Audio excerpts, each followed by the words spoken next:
que nós vamos estar conversando hoje, então? Vamos falar sobre o coronavírus e o Covid-19. Mas o que eu vou tocar para vocês aqui, quero tocar em 2 pontos estratégicos sobre o que a empresa tem que fazer. Na experiência minha, na experiência nossa, nesses últimos meses aqui, eu estou vendo empresas aí com certa dificuldade em estar operacionalizando, de fato, algo mais prático e o que tem que ser feito. Vejo muita gente um pouco perdida, né? E aí eu quero dar uma dica para vocês do que tem que ser focado na realidade, porque o plano pandêmico é igual um plano de continuidade, mas com um foco e com um viés totalmente diferenciado, porque o insumo, a matéria-prima nossa é a mão de obra. E nós temos que elaborar cenários pensando, fazendo prospectivas que nós não contaremos com o percentual que nós temos hoje. Então isso é um ponto fundamental.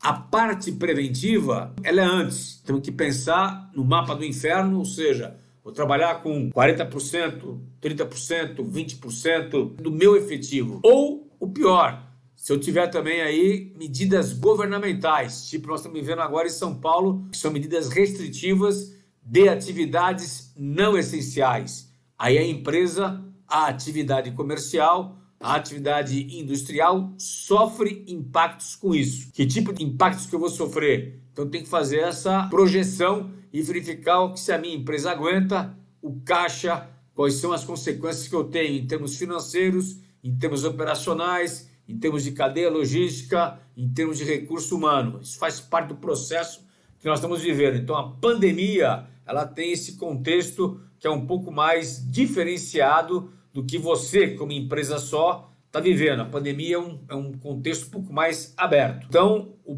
plano pandêmico, fica claro para nós que ele é o quê? Ele é um protocolo de resposta operacional.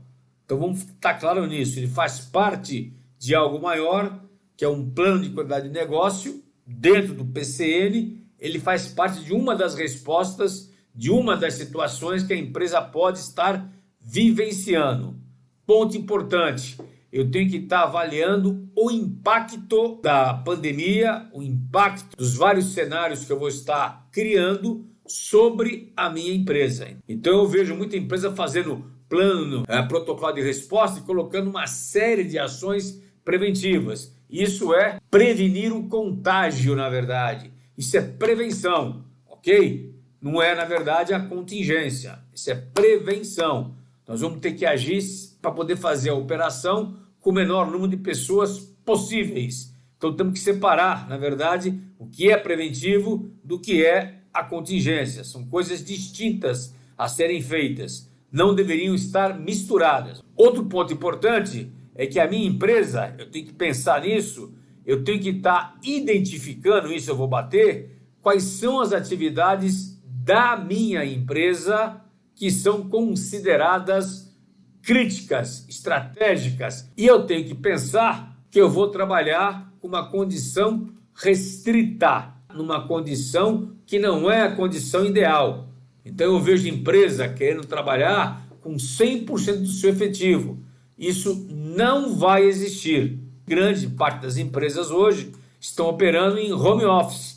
Isso já é uma condição restrita. Então eu tenho que me acostumar com isso e isso é uma condição restrita minha. Eu tenho que pensar na sobrevivência da empresa. Ponto fundamental é esse. São conceitos, gente, que eu tenho que ficar na minha cabeça e que o presidente da empresa, o conselho, tem que estar raciocinando com isso. Porque às vezes a pessoa pensa que ter um plano pandêmico vai dar a solução para ele como um todo. Não vai dar a solução final, vai dar a solução para ele trabalhar nas suas condições restritas. Então, para a gente poder ter uma ideia clara, e para cada tipo de pandemia, ou seja, vou fazer um plano pandêmico para o coronavírus, para o Covid-19, serve para o H1N1? Não, não serve. Serve para uma gripe espanhola? Não, não serve. Por quê? As características são diferentes. O conceito pode ser igual, mas a característica é diferente. Que característica? O tipo de contágio, velocidade de transmissão, tudo isso aí interfere na forma que eu vou trabalhar. Eu tenho que propor medidas que vão minimizar o impacto da crise no meu negócio. Então eu tenho que pensar em medidas que vai o quê? Reduzir a pancada que eu vou levar em termos de business. Tenho que verificar que tipo de resposta que eu vou dar para os cenários de pandemia. Vou procurar não interromper as minhas atividades consideradas essenciais, que são aquelas atividades que mexem com a minha cadeia de valor. Não vou investir dinheiro em atividades que não sejam consideradas essenciais.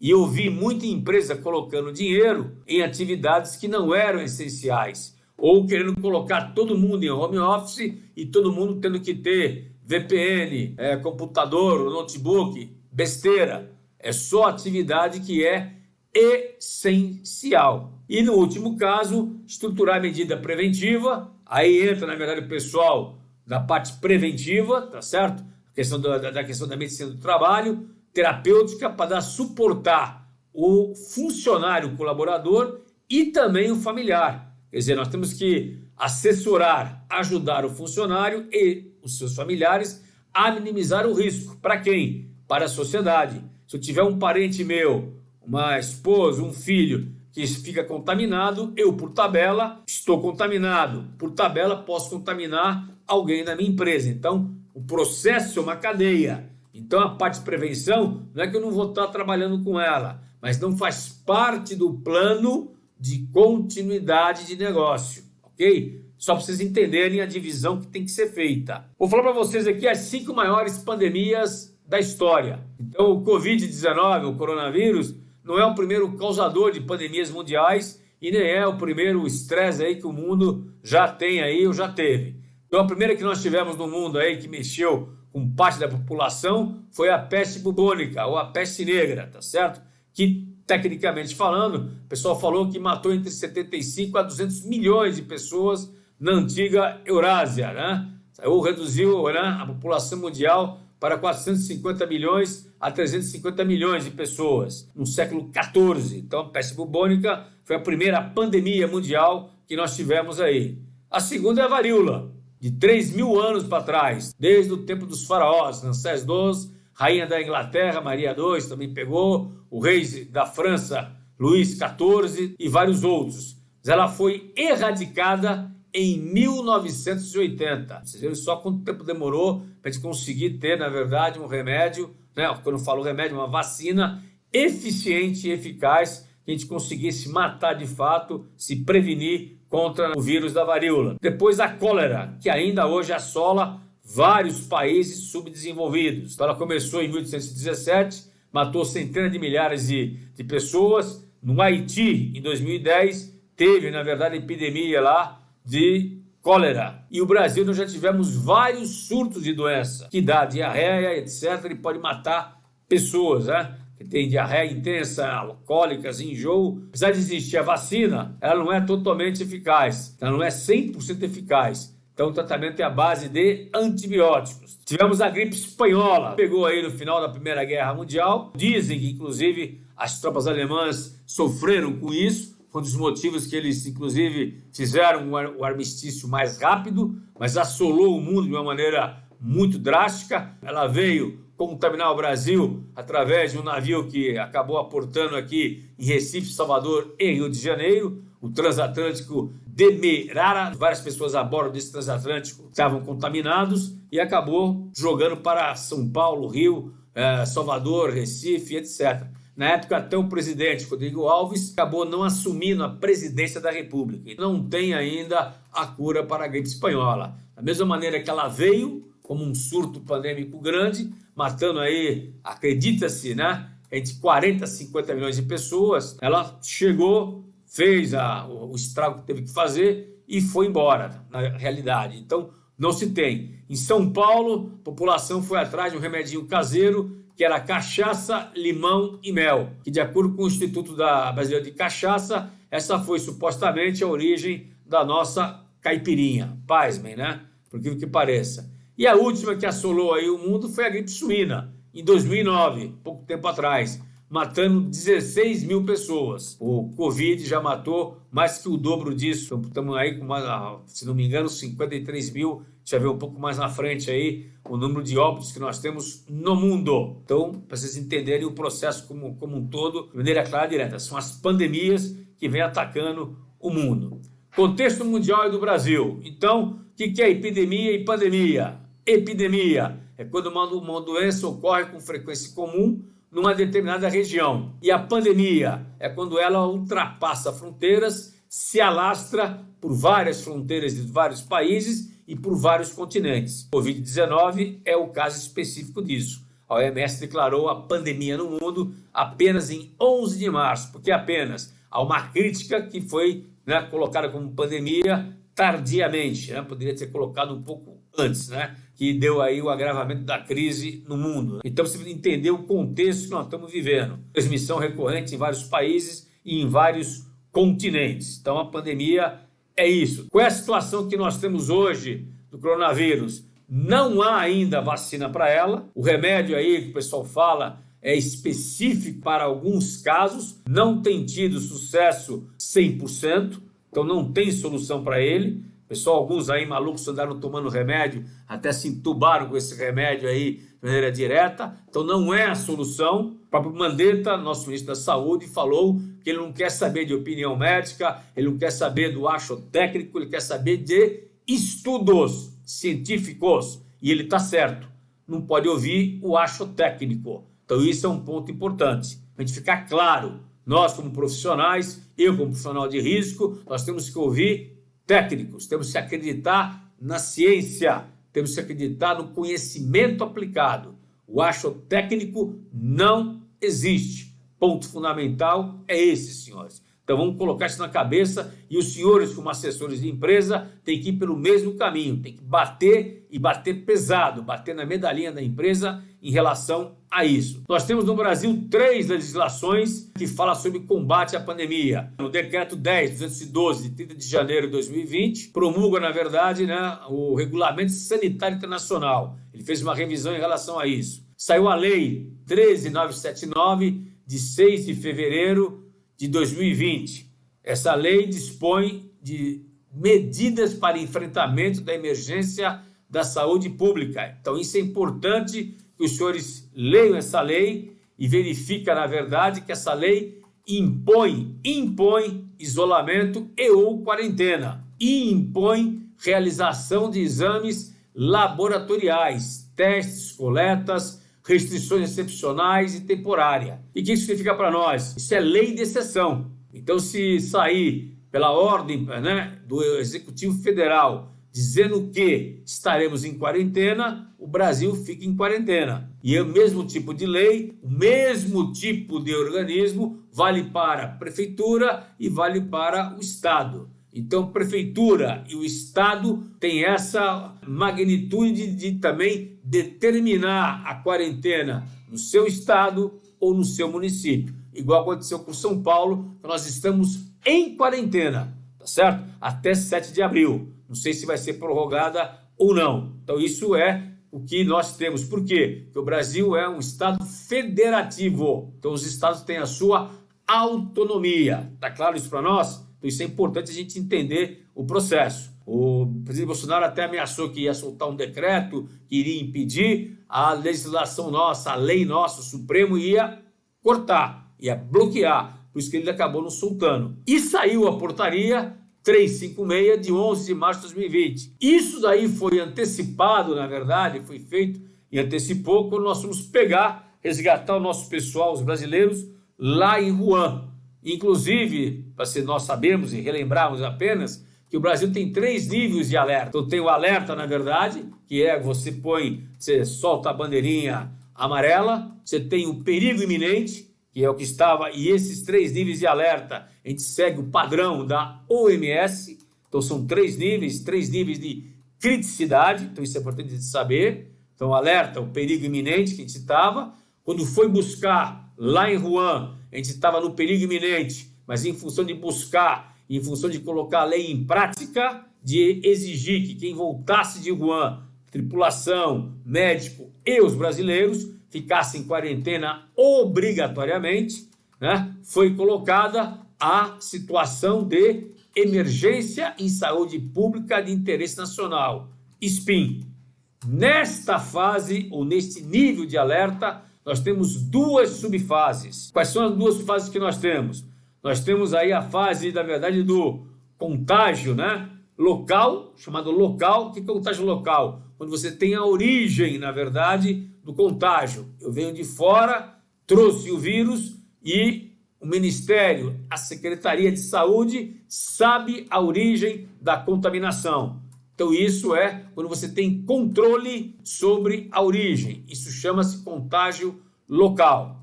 E tem o contágio chamado contágio comunitário, onde você perde essa origem. Quando começa a ter o quê? Eu passo para um, ou esse um passa para outro, depois você não tem mais a referência. Quando entra no contágio comunitário, a relação é de 1 para 6. Então você multiplica 1 para 6, vezes 6, vezes 6. Então você cresce num ritmo exponencial. Como régua, foi colocado o seguinte: assim que nós tivermos acima de 100 contágio local no Brasil inteiro, é declarado o contágio comunitário. Foi assim que foi feito a régua. Isso saiu no boletim epidemiológico 5 da Secretaria de Vigilância, né, nossa, em saúde, do Ministério da Saúde, do Centro de Emergência em Saúde Pública. Então não é que, eu não quero, eu não sei. Nós temos uma regra a ser seguida, senhores. Está aqui, certo? E tem isso daqui que explica o que é transmissão local, o que é transmissão comunitária. Isso está claro, não tem o que discutir. Então o Brasil hoje vive a transmissão comunitária do Covid-19. E tem um ponto importante: eu tenho duas formas de tratar. Então, no local eu faço a contenção, eu tento conter a transmissão. Então eu comunico todo e qualquer tipo, importante, todo e qualquer tipo de problema que eu venha a ter. Eu vou me cadastrar lá. Então eu tenho, por exemplo, eu tenho sintomas de Covid-19. Vou no posto de saúde, eu vou lá entrar na estatística para saber se eu tenho ou não tenho. Faço o exame com sintomas, mas estou passando bem. Se der positivo, me registra, mesmo eu passando bem. Se der negativo, eu vou para casa, beleza. Na fase de mitigação que nós estamos vivendo hoje, se eu estou passando bem e tenho sintoma, ou seja, eu estou infectado, estou contaminado, mas estou passando bem, vou para casa, faço isolamento e não sou nem cadastrado. Então eu não entro para a estatística. Estou indo para casa, tenho que cumprir a quarentena em casa. Então, o que nós temos colocado hoje de dados são as pessoas que estão sendo o quê? Internadas ou têm dificuldade respiratória. Então nós temos mais gente como infectada, que pode estar na sua residência, cumprindo quarentena, na realidade, sem estar o quê? Notificada. A gente chama isso de subnotificação. Por isso que o Brasil está querendo fazer e comprou uma série de kits para fazer testes. Porque ao fazer testes no número maior da população, você identifica as pessoas que estão o quê? Infectadas. E aí a curva pode subir. Então esse é o problema nosso hoje do Brasil. A gente não faz isso porque nós não temos o quê? Kit para fazer o quê? Testes em toda a população. Na Coreia foi feito isso, né? Em Hong Kong foi feito isso, no Japão foi feito isso, tá certo? Então você tem condições de você estar agindo de maneira muito mais proativa. A contenção é essa que tem que ser feita. Quando você está numa fase da mitigação, você, para tentar segurar a transmissão exponencial, ou seja, você perdeu o controle, a recomendação em termos de experiência, em termos de pesquisas feitas em todas as pandemias que nós tivemos no mundo inteiro, é você ter uma ação específica de você não sobrecarregar o quê? O sistema de saúde. Se você mandar todo mundo para lá, para o sistema de saúde, todo mundo ficar infectado e com problema respiratório, que é o caso nosso do Covid-19, você vai sobrecarregar o sistema de saúde e vai causar um caos geral, inclusive aqui no Brasil. Por quê? Você não vai ter leito para todo mundo, não vai ter respirador para todo mundo. Então só tem uma coisa a fazer, é você fazer um isolamento horizontal ou fazer um lockdown, não ter atividade que não seja essencial. Aqui eu estou querendo dizer que é medidas não farmacológicas, ou seja, não tomar o remédio e você reduzir drasticamente o contato social. Então isso chama-se o quê? Redução horizontal do contato social. Você corta, na verdade, de uma maneira clara, o contato social com todo mundo e você reduz, tecnicamente falando, os casos que nós temos. Então aqui tem uma curva para a gente poder entender o que eu estou falando. Nós temos que achatar, reduzir essa curva que está no ápice para que o sistema de saúde ganhe tempo, se estruture melhor, ou você vai dando para ele uma elasticidade. O que é essa elasticidade, senhores? Tempo para que ele tenha condições de tratar os doentes numa condição melhor, uma condição com eficácia. Se fosse tratar o pessoal na curva que tiver lá em cima, no ápice, por exemplo, não vai dar resultado. Nós teremos o pessoal sendo tratado de uma maneira ruim e aí nós teremos óbito. A fase da mitigação que nós estamos vivendo hoje é evitar óbito. Então você tem que procurar achatar essa curva. Achatando essa curva, só tem que fazer, no caso nosso hoje, sem vacina e sem remédio, com as pesquisas realizadas, com conhecimento médico, com as associações internacionais sendo a favor, é o isolamento. Não tem jeito. O isolamento horizontal. E isso tem impacto. Impacto aonde? Na economia. Não tem jeito, não tem como a gente escapar disso. Aí entra o governo para poder bancar isso daí. Para vocês terem uma ideia, hoje no mundo, nós já rompemos uma barreira aí do 1 milhão de pessoas, já estamos com 1.030.000 hoje, na verdade, e 54 mil pessoas, 137, que já morreram. Na Espanha, 112 mil, com 10 mil mortos, quer dizer, mais que os Estados Unidos. Então a taxa de letalidade da Espanha está super alta. E mais alta ainda está na Itália. Tem 115 mil pessoas contaminadas, com 13 mil mortos. Então a taxa está altíssima na Itália. Ponto importante, senhores. Na Espanha, quando houve o decreto de fazer o isolamento vertical, o pessoal não cumpriu. Então houveram estados, regiões, municípios que foram contra e não houve o cumprimento fiel do isolamento. O pessoal não acreditou. E aí a coisa subiu na escala exponencial. Então aí os números não mentem. Então isso é um ponto fundamental para a gente entender esse processo. O Trump, que era contra fazer o lockdown, fazer a restrição, ele acabou estendendo essa restrição até o dia 30 de abril, porque já fizeram a previsão com ele que se fizesse isso, a taxa de letalidade ia ser muito alta, na verdade, e a contaminação ia arrebentar. Então ele preferiu manter essa taxa e ouvir os médicos. Tem que se falar também que fazer o isolamento vertical, que se fala muito e se pratica pouco, é pegar as pessoas mais vulneráveis, as pessoas acima de 60 anos e separar. Só que não tem como separar. Por que não tem como separar? Você pode separar a classe A ou a classe B, classe média, por exemplo. Como é que você vai separar a classe C e D, que mora no mesmo cômodo, com 5, 6 pessoas no mesmo cômodo? Me explica isso. Não tem como. O Tiago aqui, com a população deve refletir sobre o futuro, pois a pandemia é na questão da economia.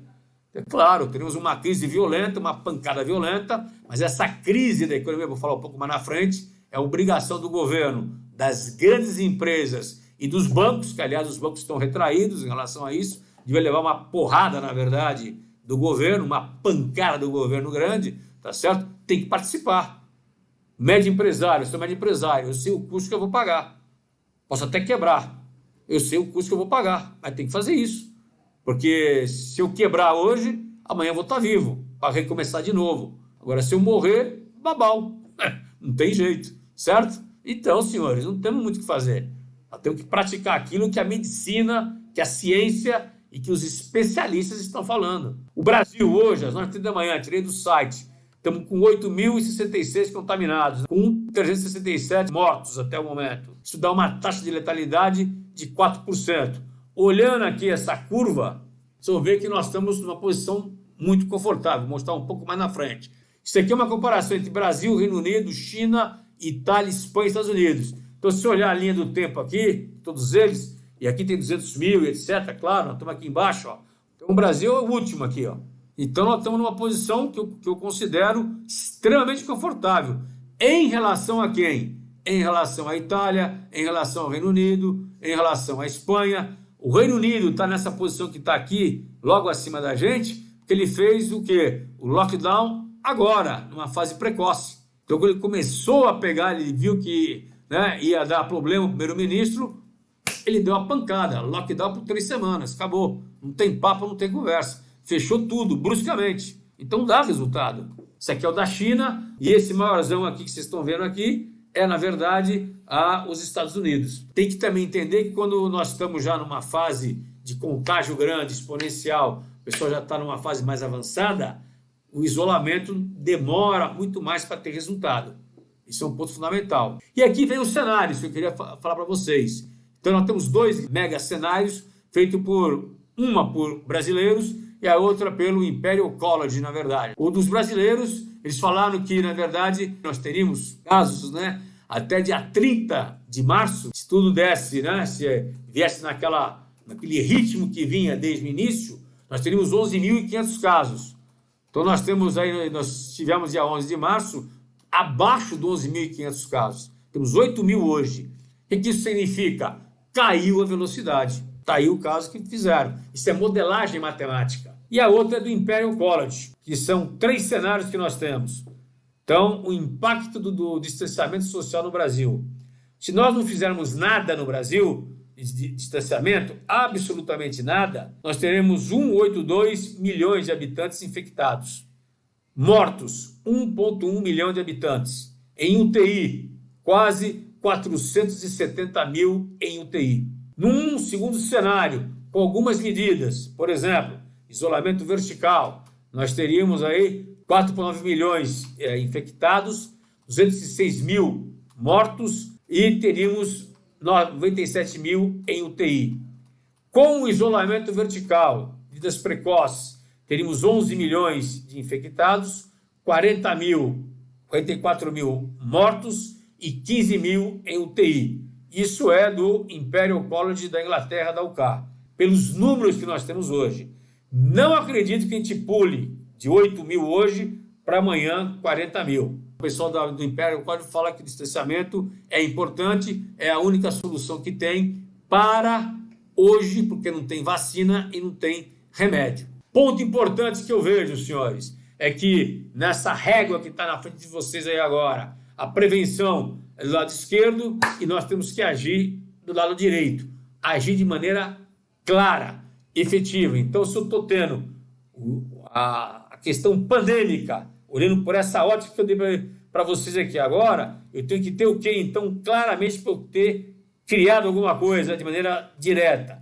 Eu tenho que seguir as premissas que as normas falam, o COSO 1, COSO 2, 31 mil e a norma 22, 313 e a 301. Então, isso é importante nós citarmos isso de maneira clara e direta. Temos que seguir isso daqui, tá certo? Mas tem que bater, na verdade, que a economia hoje do mundo ficou frágil.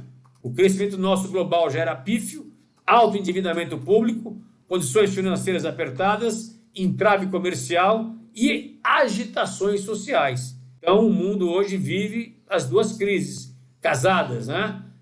Coronavírus e a crise do petróleo. Isso aqui são, na verdade, as estimativas da China. Era crescer 5,9, vai crescer 5. Vai crescer menos do que isso. Né? O americano vai crescer para crescer 2,1, vai crescer 1,3. E a mundial, 3,2, vai para 2. Indo para 2, recessão mundial. Vamos ter recessão mundial. E ela ataca em 2 frentes hoje. A demanda e a oferta. Demanda, vai ter queda de renda. De quem? Do consumidor. O medo de contágio, sai menos, consome menos, gasta menos, viaja menos. Pega um posto de gasolina aqui de casa, por exemplo, a pessoa estava reclamando. Ninguém hoje sai de casa, ninguém hoje coloca combustível. Os postos estão abertos, mas como que vai girar? Ciclo impactado, abrange quem? Todas as cadeias. Pega aí hoje as empresas aéreas que estão quebradas, praticamente. Você pega o número de aviões, de voos que nós temos, reduziram.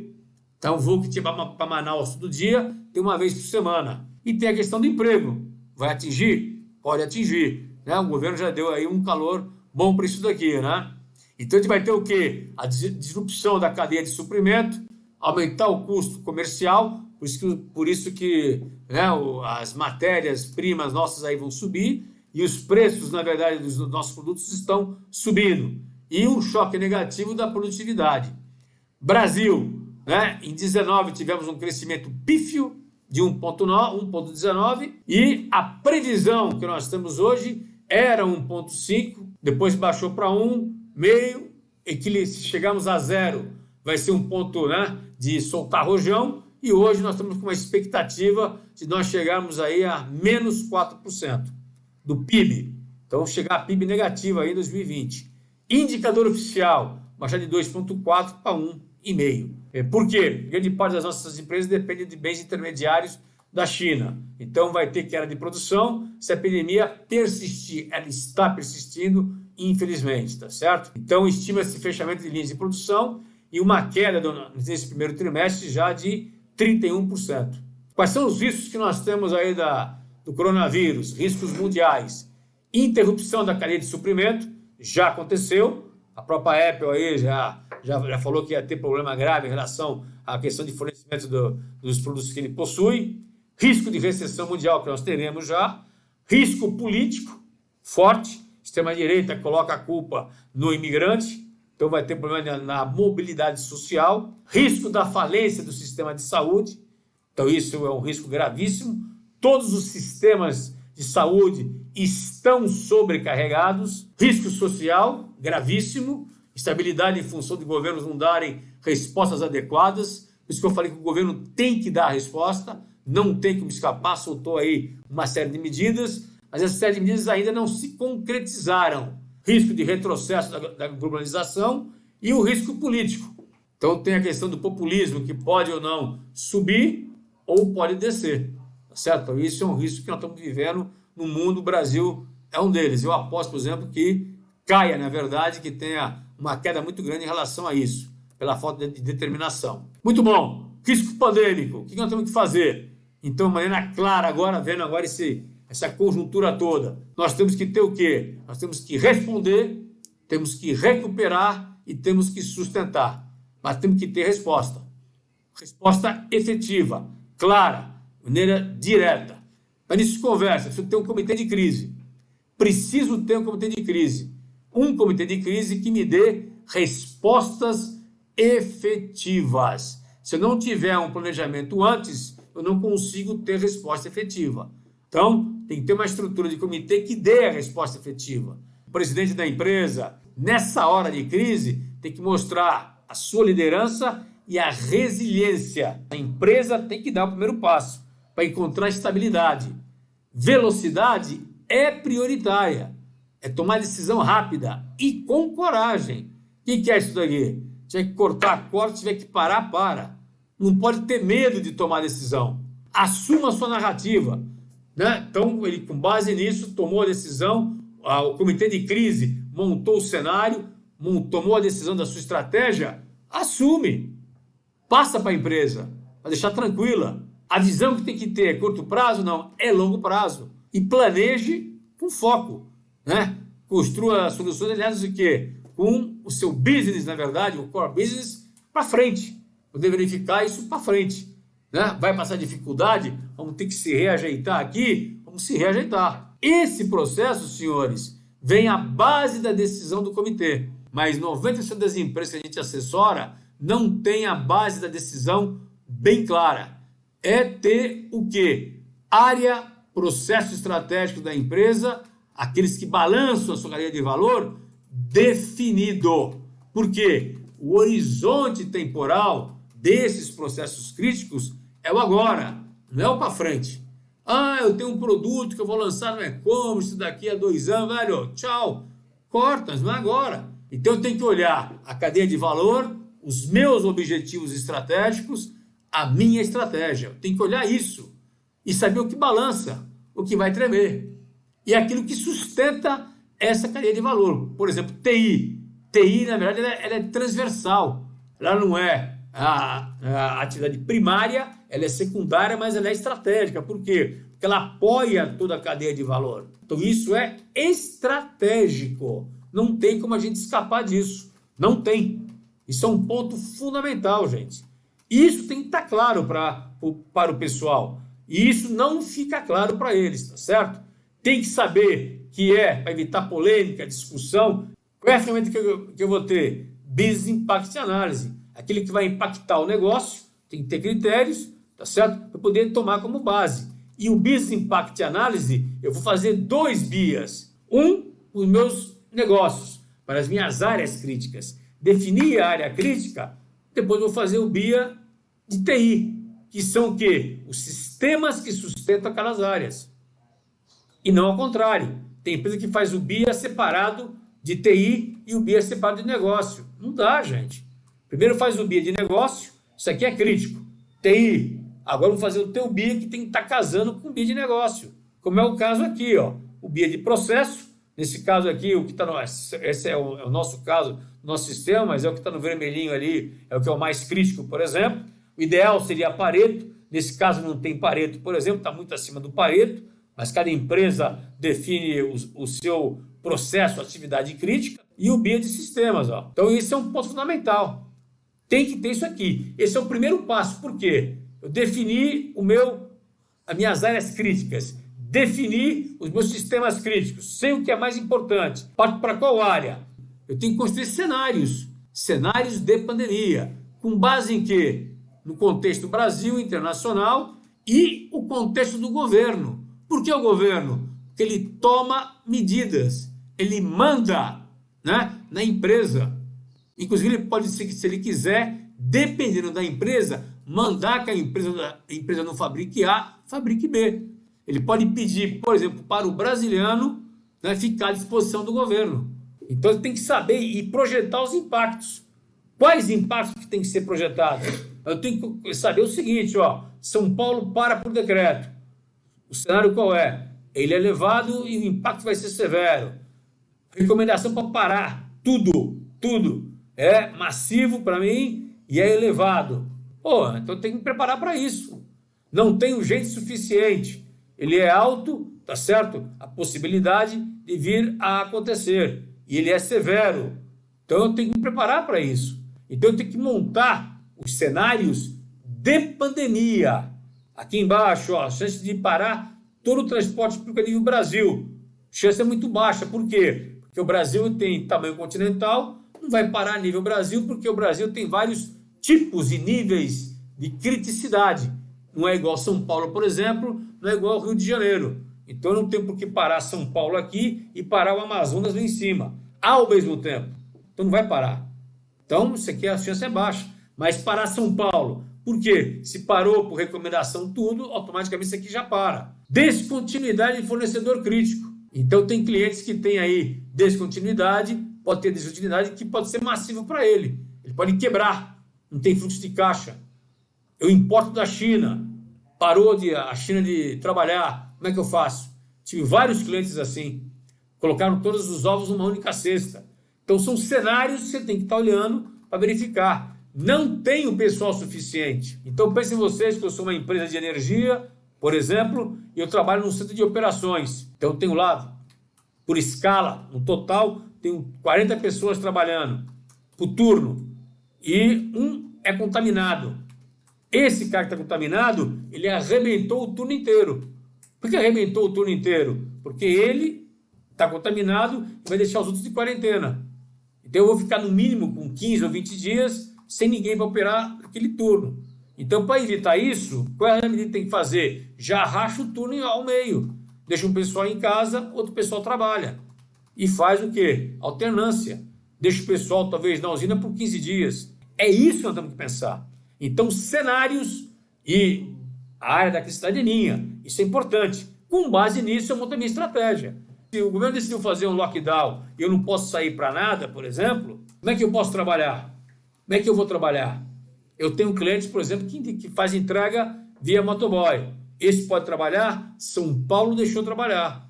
Então, esse, por exemplo, ao contrário dos outros, esse está vendendo lenço. Enquanto alguns choram, outros estão vendendo lenço. Eu tenho um amigo meu que tem uma empresa de ambulância, ele comprou capa de chuva de plástico mais duro.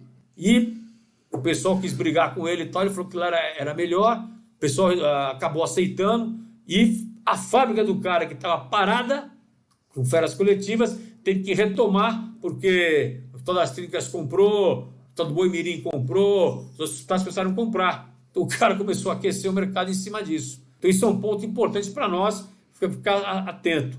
Fluxo de caixa, meu amigo Edson Cordeiro lá deu essa dica aqui para você ver o fluxo de caixa. Não vou bater, mas o ponto principal é, a primeira coisa que tem que fazer, não paga imposto, velho. Não vou pagar imposto, sinto muito. Preciso ter fluidez, de caixa. Então não paga imposto. Segunda coisa, não vou pagar banco, vou renegociar. Não vou pagar banco. Então não pago imposto, não pago banco. Tem que ter dinheiro em caixa. Acabou. Os dois grandões vão segurar a barra. Tem que segurar a barra.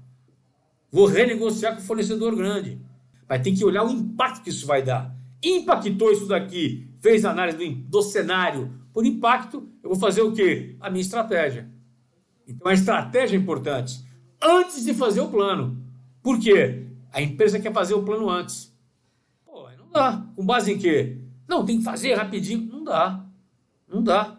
Se não souber área crítica, processo crítico, função crítica, se dá para fazer home office, se tem estrutura de segurança, quais são os fornecedores críticos. Então é isso. A sequência é essa que tem que ser feita.